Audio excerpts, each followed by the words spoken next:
So this happened last year, and I'm still processing the beautiful karma of it all. Like, seriously, you couldn't write this stuff if you tried.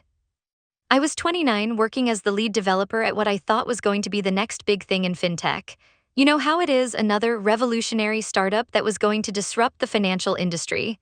Spoiler alert, it wasn't revolutionary, and the only thing that got disrupted was my faith in startup culture. But let me back up, because this story, it's wild from start to finish.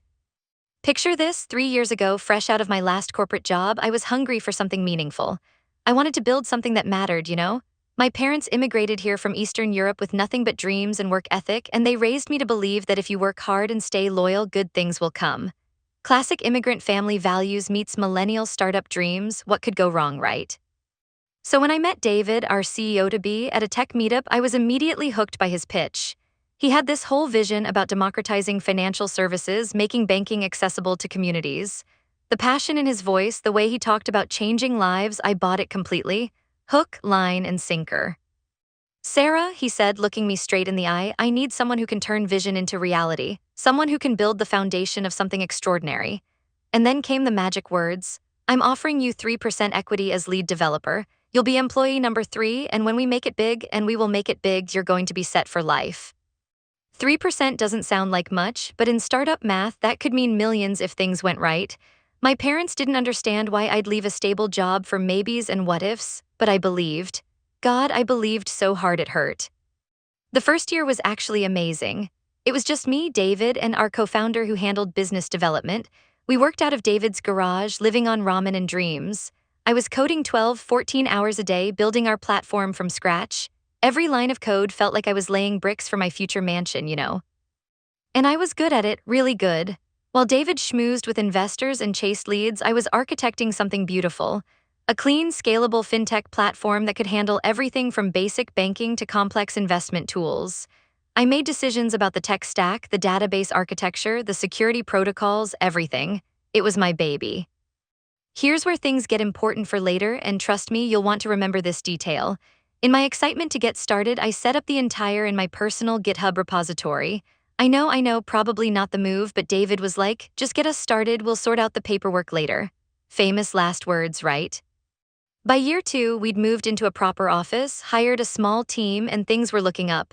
We had some decent clients, a working product, and investors were starting to pay attention. But that's when the red flags started appearing. First, it was small stuff. David would forget to include me in strategy meetings, then casually drop major business pivots in our team's Slack like it was no big deal. I'd find out we were completely changing our target market from a random message while I was debugging production issues at 2 a.m. "Oh, hey everyone, quick update. We're pivoting to serve enterprise clients instead of community banks. Sarah, hope you can make the platform more corporate-friendly by next week." Like what? You don't just completely change direction without talking to the person who built the entire technical foundation. But David had this way of making you feel like you were being dramatic if you complained. "We're a startup, Sarah. We need to be agile. I thought you understood that." Then there were the office dynamics. David hired his fraternity brothers for sales roles, and suddenly the office culture shifted. Lots of backslapping, boys' club energy, and casual comments about how engineering was just the back-end support for the real work of sales. They'd get promoted for bringing bagels to meetings while I was working weekends to fix critical bugs. But the worst part, the equity conversations kept getting pushed off. After our next funding round, David would say, "Once we establish our valuation," he'd promise, "the lawyers are still working on the paperwork." Always an excuse, always a delay. I should have seen it coming, but I was too deep in the code, too invested in the vision. Plus, I was burning out hard. 70-hour weeks for 3 years straight will do that to you. I was living on energy drinks and spite, debugging integration issues while David posted motivational quotes on LinkedIn. Year 3 was when everything started falling apart and coming together at the same time, if that makes sense. It started with the call. David burst into our office on a Monday morning with this huge grin, practically vibrating with excitement. "Team, I have incredible news. We just got connected with Meridian Financial Group, and they want to explore a comprehensive integration partnership." Meridian was huge, like Fortune 500 huge. They were looking to modernize their entire digital banking platform, and somehow David had gotten us in the room. The potential contract was worth $9.4 million over 2 years. For a startup like ours, this wasn't just a big deal, it was the deal that would make or break us. Sarah, David said, turning to me with that trademark smile, I'm going to need you to lead the technical integration. This is going to require some custom development, but I know you can handle it. Can you believe that? 3 years of being treated like a code monkey, and suddenly I'm the one who needs to save the company. But I was still buying into the dream, so I said yes. The next 6 months were absolutely brutal. Meridian had a legacy system that was held together with digital duct tape and prayers. There looked like it was written by a team of caffeinated squirrels with no communication skills. Integrating our modern platform with their Frankenstein's monster of a system required custom APIs, data migration tools, and more workarounds than I care to remember. I practically moved into their offices. 12-hour days became 14-hour days. Weekends became just another opportunity to debug their impossible requirements. I was on first-name basis with their entire IT department, troubleshooting issues that their own developers couldn't figure out. Meanwhile, David was playing the executive game, flying to meetings, taking calls with their C-suite, posting LinkedIn updates about revolutionary partnerships and paradigm shifts in fintech. He'd show up to check on my progress with coffee and empty encouragement. How's our star developer doing? Crushing it as always, I'm sure. Our star developer was dying inside, but thanks for asking, David. The integration work was incredibly complex. I had to build custom middleware that could translate between our API and their ancient protocols. I developed real-time synchronization tools that could handle millions of transactions without breaking. I created security frameworks that met both their compliance requirements and our modern standards. It was honestly some of the best work of my career, even if it was slowly killing me. I was solving problems that most developers never even encounter, building systems that could scale to enterprise level while maintaining the user experience that made our platform special. But here's the thing, every line of code I wrote, every solution I architected, every breakthrough I achieved, it was all going into my personal repository. The same GitHub account I'd started the company with 3 years earlier. David never asked me to transfer ownership, and honestly, I was too exhausted to think about the implications. The client meetings were the worst part. David would bring me along as the technical expert, but only when he needed me to explain something he didn't understand. I'd sit there while he took credit for architectural decisions I'd spent weeks perfecting. The beautiful thing about our platform, he'd say to Meridian executives, is how we've designed it to seamlessly integrate with legacy systems. It took some real vision to anticipate these challenges and build the flexibility from day one. Real vision? I wanted to scream. I'd been up until 3 a.m. for 2 weeks straight figuring out how to make their 1990s database talk to our modern API, and he was calling it vision. But I stayed quiet. I kept my head down, kept coding, kept believing that my 3% equity would make it all worthwhile. Just a few more months, I told myself, just until we close this deal. The day we finally got Meridian's signature was surreal. After 6 months of hell, countless revisions, and more all-nighters than I could count, they approved the integration and signed the contract. $9.4 million over 2 years with options for expansion.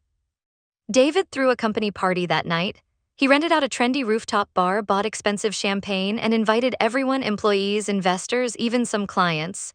He gave this speech about perseverance and vision and betting on excellence. He thanked the team, acknowledged the hard work, and painted this picture of our bright future together. I remember standing there with a glass of champagne, finally feeling vindicated, finally feeling like those 3 years of sacrifice were going to pay off. The other developers were patting me on the back, acknowledging that I'd pulled off something incredible. Even, who barely knew what I did day to day, came over to say thanks. Sarah, he said, David's been telling everyone how you made this whole thing possible. For about 2 weeks, I felt like I was finally going to get what I deserved. I started looking at apartments I could actually afford, thinking about paying off my student loans, maybe even taking a vacation for the first time in years. I felt stupid for doubting David, stupid for questioning the process. This was it, this was the moment when startup life paid off. And then came the meetings. Sarah, can you come into my office? I need to discuss something important with you. David's office was this glass-walled corner space that screamed disruption: standing desk, expensive ergonomic chair, whiteboard covered with buzzwords and hockey stick growth charts. He had this serious expression that I'd never seen before, and there were papers spread across his desk. Have a seat, he said, which was weird because he usually kept meetings casual and standing. We need to talk about equity. Finally, I thought, after 3 years, we're finally getting the paperwork sorted out. Market conditions have changed significantly since we started this company, he began, shuffling through the papers. Our investors have some concerns about our cap table, and we need to make some adjustments to ensure sustainable growth. Corporate speak, my stomach started to drop. The good news is, we're moving forward with formalizing everyone's equity positions. The challenging news is that we need to recalibrate some of the original percentages to reflect current market valuations and contribution assessments. I stared at him. David, what are you saying exactly? He slid a document across the desk. Your new equity agreement, we're standardizing everyone at more realistic levels. I looked down at the paper. There in black and white was my new equity percentage, 0.3%. Not 3%, not even 1%, 0.3%. This is a mistake, right? I said, my voice sounding weird and distant. This says 0.3%. That's correct. Based on our current valuation and the number of shares outstanding, 0.3% represents a fair allocation for your contribution level. Contribution level? I built the entire platform. I just spent 6 months of my life making us $9.4 million, and he's talking about contribution levels. David, you promised me 3%. 3 years ago, you looked me in the eye and promised me 3%. Sarah, I understand you're disappointed, but we need to be realistic about market conditions. The investment landscape has changed dramatically. Our investors require certain equity structures to move forward with future funding rounds. I was still staring at the paper, trying to process what was happening. What's your percentage in this new structure? That's not really relevant to. What's your percentage, David? A pause, 45%. 45%? He'd cut my equity by 90% while keeping his massive majority stake. The same David who'd spent the last 6 months taking credit for my work while I was bleeding out in conference rooms and server farms. This is insane, I said, standing up. I've been here since day one. I built this entire platform. I just delivered the biggest contract in company history, and you're cutting my equity to basically nothing. Sarah, I need you to understand the bigger picture here. We're not just a startup anymore, we're a growing company with serious investors and serious expectations. Everyone needs to make sacrifices for the greater good. Everyone, right? I'm sure his 45% felt like a real sacrifice. I need time to think about this, I said. Of course, take the weekend, but I'll need your signature by Monday. We're announcing the new equity structure to investors next week. I walked out of that office in a daze. 3 years. 3 years of my life of 70-hour weeks of believing in someone else's vision while sacrificing my own health and relationships. And this was my reward. That night, I did something I should have done years earlier. I actually read our original agreements, and that's when I discovered something very interesting. Remember how I mentioned setting up the in my personal GitHub repository? Well, it turns out that when you develop software using your own resources, on your own accounts, without a formal intellectual property assignment agreement, you retain ownership of that code. I'd been so focused on the equity promise that I'd never pushed for proper IP paperwork. David had been so focused on fundraising and sales that he'd never bothered to formalize the technical ownership. In my naive excitement to get started, I'd accidentally created a situation where I legally owned every line of code that powered our revolutionary platform. The startup had usage rights based on our informal agreements, but the actual intellectual property, the algorithms, the architecture, the custom integrations, everything that made our platform valuable belonged to me. I spent that weekend in a weird state of shock and calculation. Part of me was devastated by the betrayal, but another part was starting to see possibilities I'd never considered before. Monday morning, I didn't sign the equity agreement. Instead, I called in sick and spent the day researching intellectual property law and consulting with a lawyer who specialized in startup disputes. This is actually pretty straightforward, she told me during our consultation. Without formal IP assignment agreements and with the code developed on your personal resources, you maintain ownership rights. The company has been operating under implied license, but you have the right to revoke that license with proper notice. What would that mean, practically speaking? It would mean their platform stops working. No source code access, no deployment rights, no ability to modify or maintain the system. They'd essentially be selling a product they don't actually own. Over the next 2 months, I kept showing up to work, kept maintaining the platform, kept playing along, but I was also quietly preparing for war. I documented every contribution I'd made to I compiled records of all the architecture decisions, all the custom solutions, all the integration work. I organized 3 years of commit history showing that 90% of the critical code came from my personal accounts. I also started reaching out to clients, not to poach them, but to understand their frustrations with David's management style. Turns out, I wasn't the only one who'd noticed his tendency to overpromise and the Meridian integration, which he'd been bragging about as a huge success. They were actually pretty frustrated with the ongoing support issues and David's habit of making technical commitments he couldn't keep. Our other major clients had similar complaints: great product, unreliable leadership. I spent those 2 months also taking care of myself for the first time in years. I started sleeping more than 4 hours a night. I took actual lunch breaks.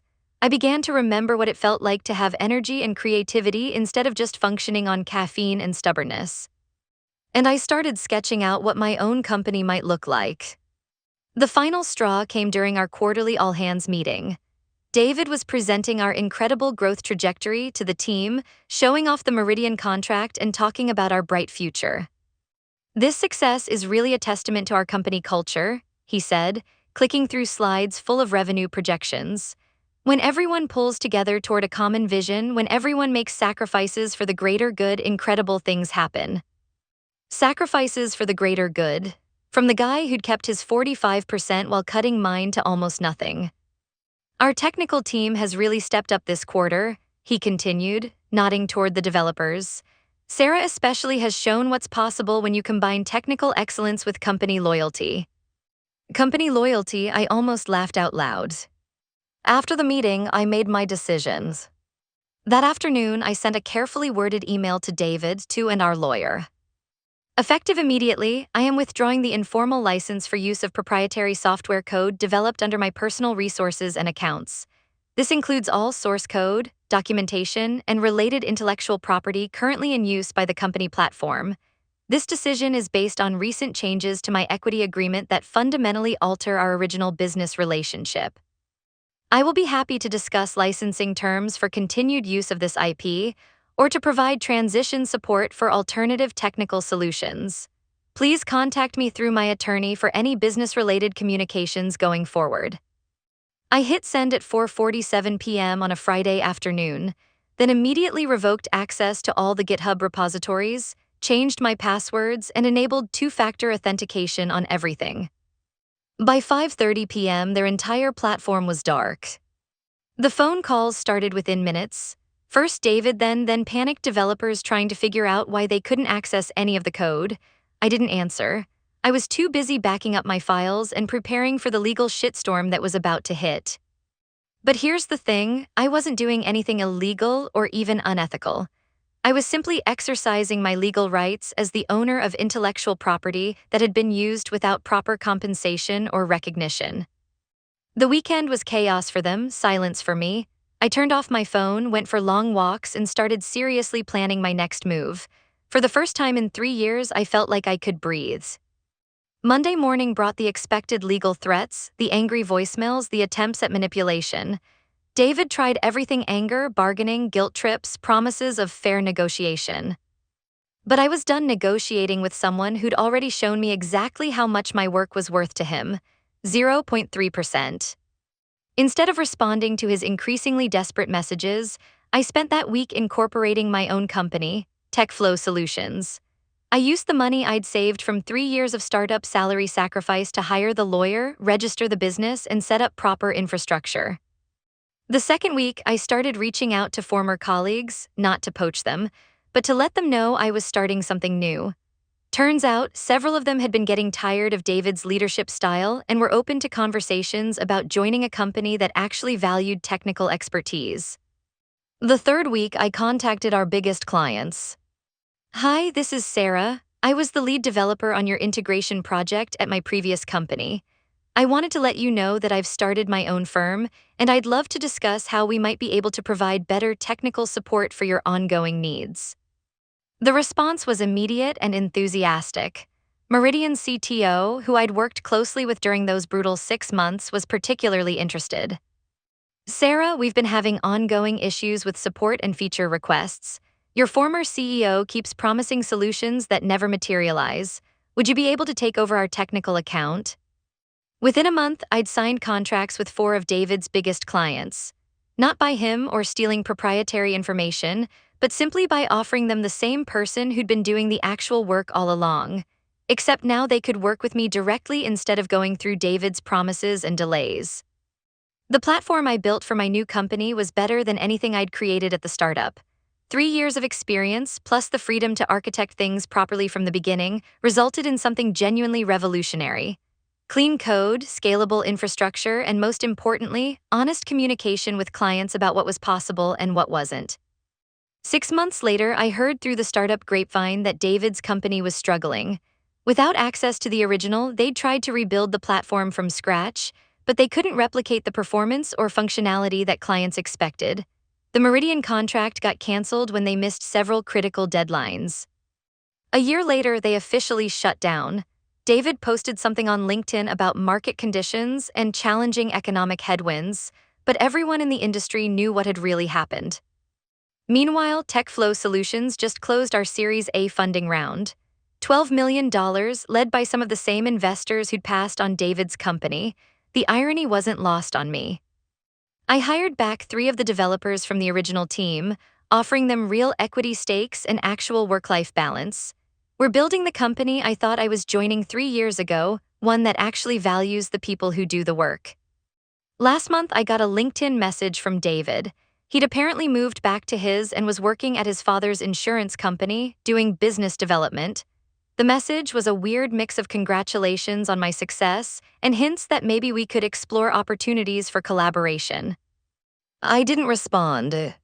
Sometimes people ask me if I feel bad about what happened to David's company, about the other employees who lost their jobs when it folded. The honest answer is complicated.